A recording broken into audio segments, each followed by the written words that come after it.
they should not tell us elections were stolen. Who knew Wimbo to Mesoya? This song has been sung from 1963.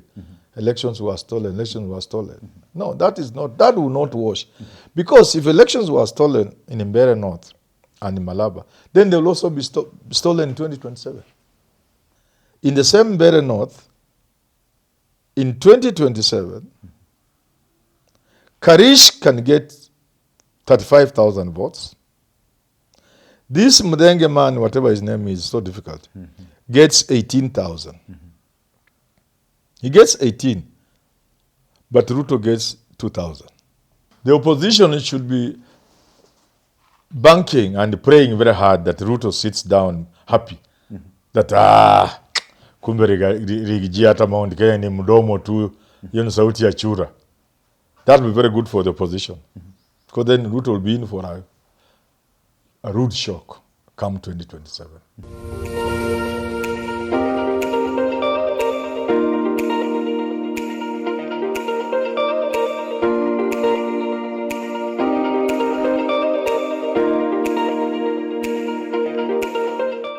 Very good day to you, ladies and gentlemen. Welcome to another episode of the Candid Talk. My name is Evan Sokinyi. I'm here with Professor Herman Manyora. Prof, how are you? Good. Very good, yes. We are looking at the aftermath of the by-elections in this country, especially the high-stake ones, Mbeere North and Malava. And somebody is saying here that, look at what we are witnessing here. The Wantam narrative is a mirage. That is what they're saying. Now, our question is it so? Looking at what has happened in central Kenya, what has happened in western Kenya, you were saying that these are the opposition zones. What is your take on the aftermath of this? So it's not a mirage because that's not, for many reasons. A by-election is not a very good indicator of the coming generation. But it is an indicator, but not as important as some people may say. And that is why the dynamics keep changing. Were they that important? They were very important, critically important, extremely important. Yeah. In that, but it is not like because Ruto has won in Mbeere and in Malava, he's going to win 2027. No. It doesn't fall like that. We were having this conversation with you, and it was that the reason as to why we were saying that these elections were actually important is that because they would be a reflection of what we can actually expect in the year 2027. Yes. And to that extent, if at all anything is to go by, then the person who says that the person who says is a mirage. A mirage. Yes. Or let's just speak normal English. No, these funny words that are. A mirage to say is something like a miracle. Something a mirage it is not there. Yes. You are walking on the middle of a road. When you are tarmac road, you keep seeing water. Yes. It's like there's water kwa tarmac. Ukifika pale, hiyo maji hakuna. That's what a mirage is. Yes. Which in a sense means that one term cannot work. That's not true. There are challenges. So the by-election has told us, the by-elections have told a story. Okay? And the story can help players from both sides prepare for 2027. The by-elections have fired warning shots. These by-elections have shown their challenges. But above all, for the opposition, there are lessons to be picked. So, yes, it can be a mirage if the opposition does not pick the lessons from their defeat. Yeah. So what lessons are they supposed to pick? There are many mistakes they made, which they must pick. Top on the list of the mistakes is they did not take the election seriously. Yeah. You must take your elections seriously. They should not tell us elections were stolen. Who knew Wimbo to Mesoya? This song has been sung from 1963. Elections were stolen, elections were stolen. No, that will not wash. Because if elections were stolen in Mbeere North and in Malaba, then they will also be stolen in 2027. So you are telling us, let's give up. What are you doing to ensure elections are not stolen? And I said, against all odds, if UDA wins in Malava, against all odds, if UDA wins in Mbere, I will be the first to sense, to smell foul play. I still maintain it. And evidence abounds. But for the opposition, they cannot join me.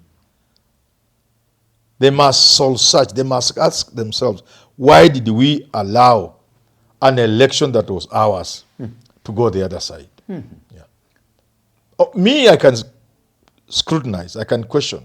I can even lament. But not them. They cannot lament. They have to ask themselves, if it is rigging, why did we allow the rigging?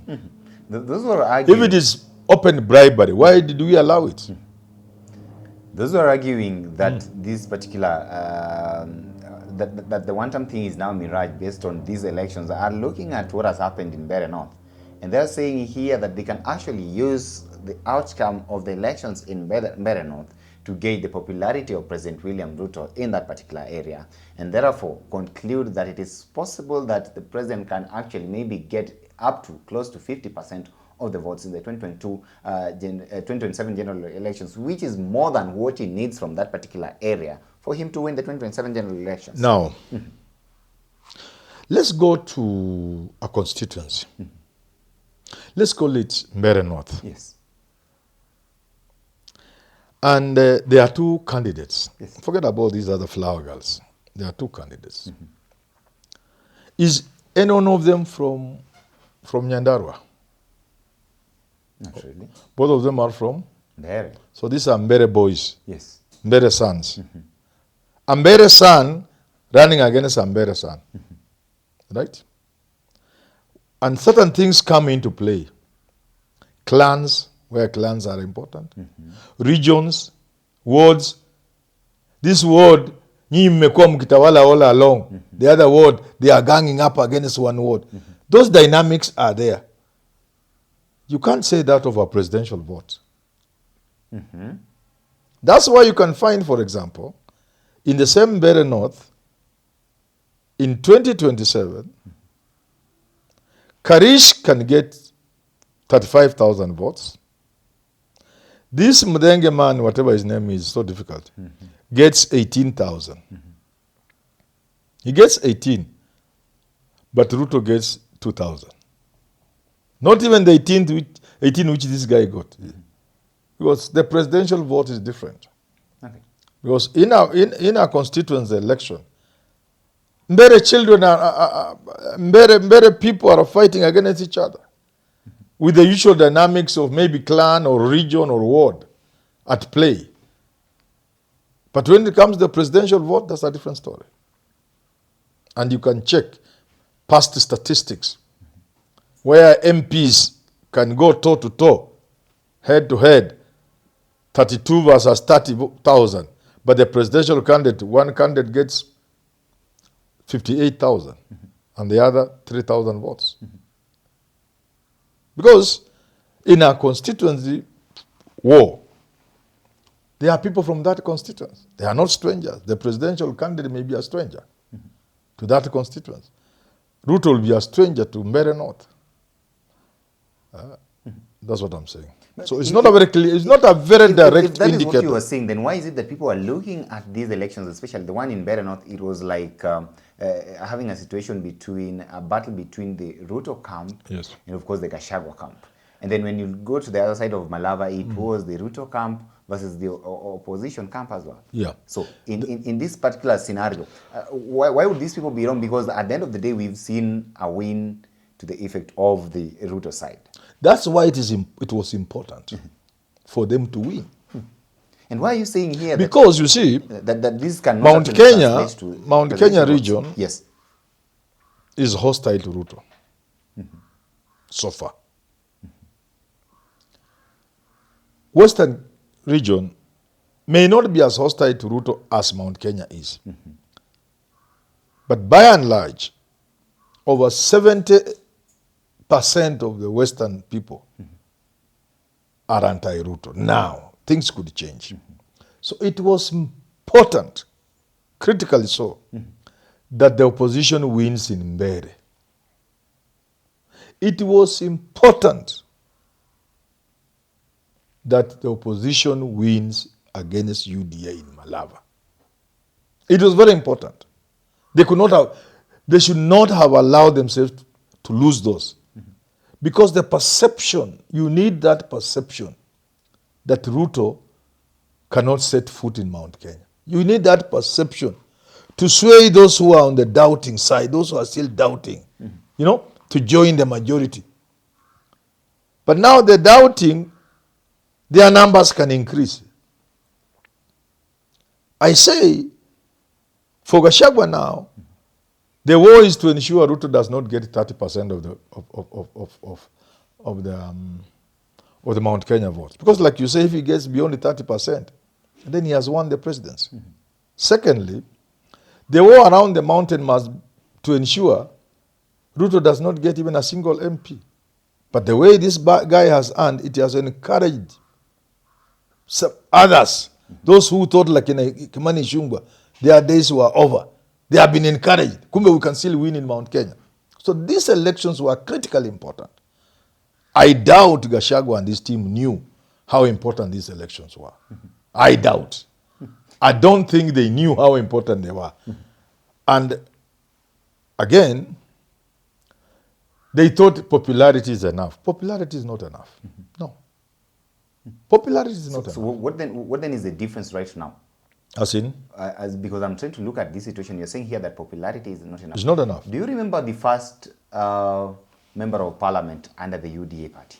Yes. During the by-election, was it in Kiamba? Yeah, Kiamba. Yeah. And when we had this again. So back then, UDA was actually being formed. Yes. And it was viewed as an opposition party because it was anti-establishment back then. Yes. What is it that the UDA brigade did then that Gachagua is unable to do right now, and that is why maybe they've lost this particular seat? Because Ruto is Ruto. They are going against Ruto. He was able to. I hope now they know. Yes. They must know Ruto is Ruto. And facing Ruto is not a joke. This is Ruto they are facing. And now they agree. Whenever I say these things, people say, Manyora, oh, what has Ruto given you? I keep saying and people attack me. Even my subscribers saying they want to unsubscribe. But I'm just pointing to the opposition. Say, if you want to beat Ruto, you must first appreciate it's not a joke.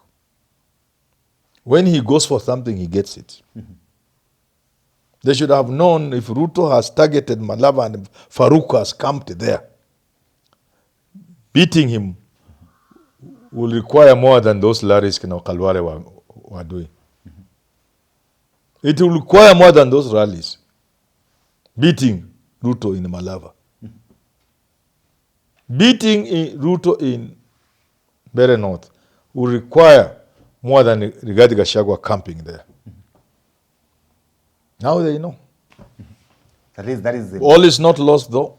No. There's a lesson that the opposition. Yes, there are lessons to be learned and picked.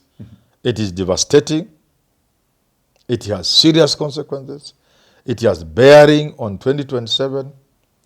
But you see, lucky for them also, it doesn't mean Ruto has picked everything and is going home singing ha ha ha. There are also things. For example, I've told you, it's about Mbere children fighting over something. It will be a different ballgame when now a stranger like Ruto lands in Mbere to look for votes. Secondly, government machinery was deployed to the fullest. I don't think the situation will obtain in 2027 in the same way it is. For example, having 290 constituencies to take care of is not the same thing as having 2 constituencies. You could land there. Kindiki camped in Mbere North. Mudavadi and Wetangula were in Malava and Farouk.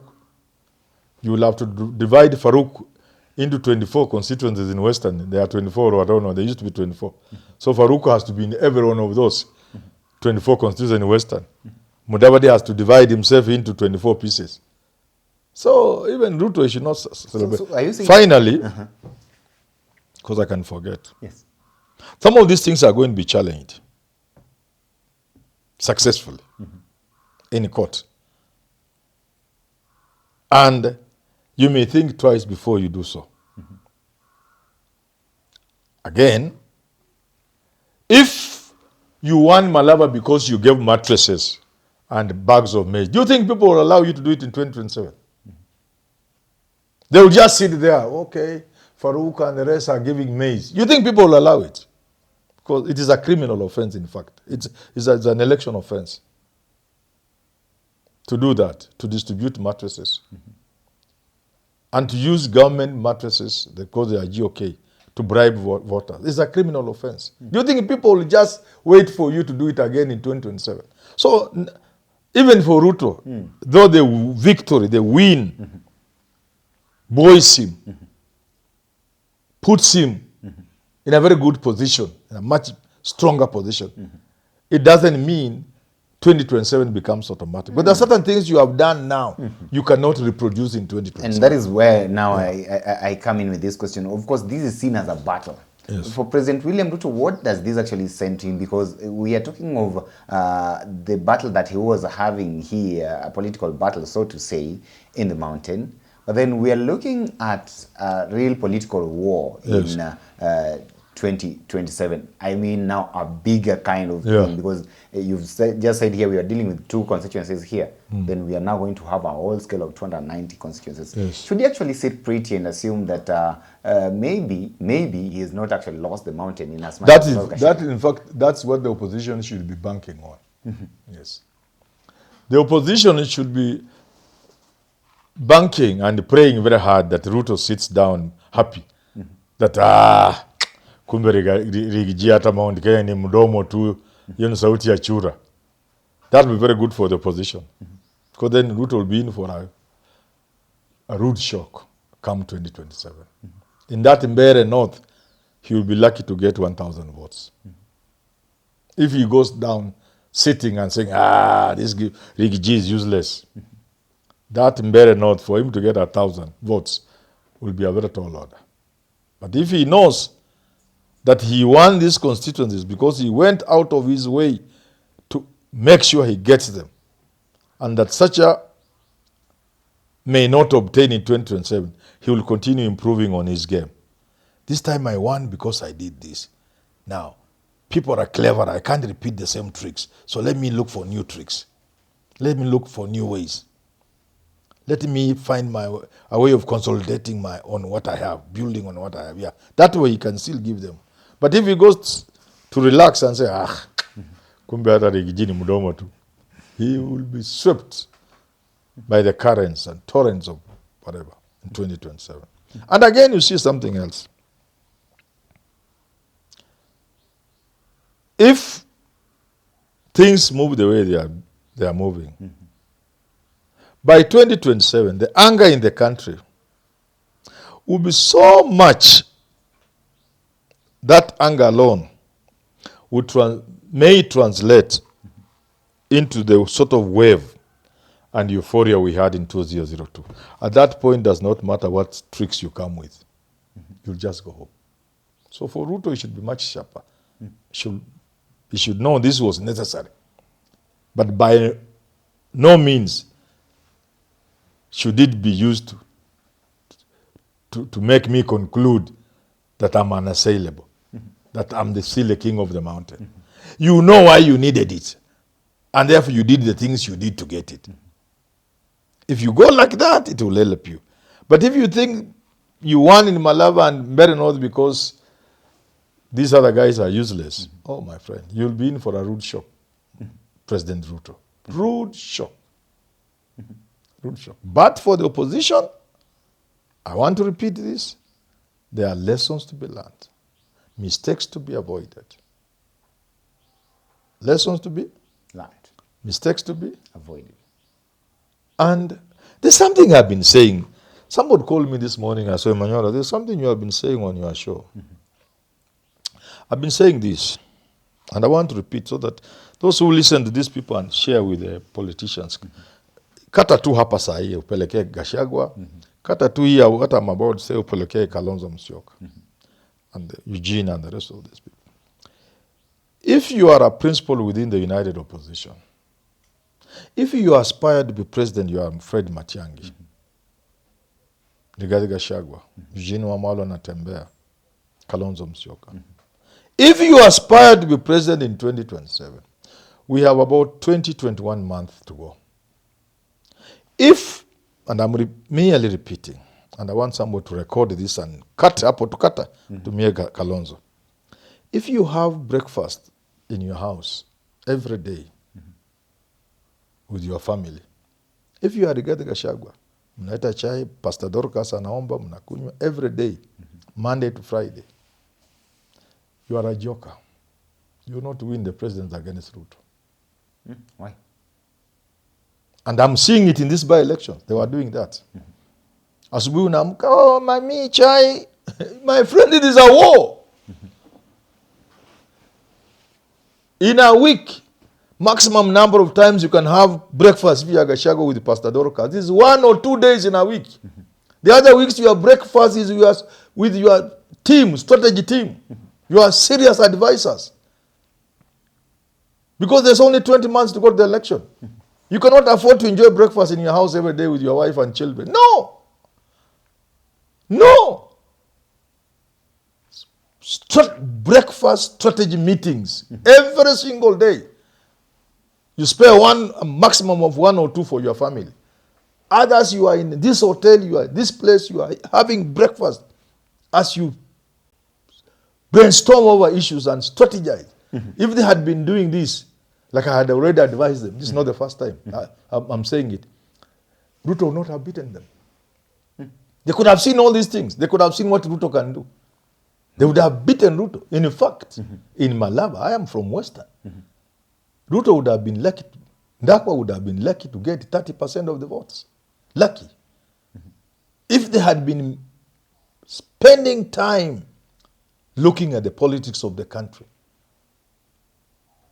brainstorming and coming up with strategies, figuring out, looking at patterns in the past elections, how rigging has been evolving over the years, and therefore what kind of rigging can be put in place for 2027. I can predict. I saw for 2013. It came exactly the way I had seen. I saw for 2027. It came. In 2022, I knew what would be done. I can know what can be done in 2027. And I'm not a genius. They should be having these serious strategy meetings. And finally, because I've said somebody akate awapeleke kina Gachagua, they should stop listening to themselves. Are they doing that? That's what they do. That's why Raila and Ruto and Moi were way ahead of these people. They listen to themselves. If you go and sit with one of these guys for 1 hour, an hour has how many minutes? I know I forgot. An hour has only 60 minutes. 60 minutes. He will talk for 58 minutes.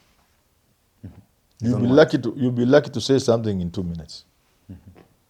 And in those 2 minutes, you must say what you want to hear.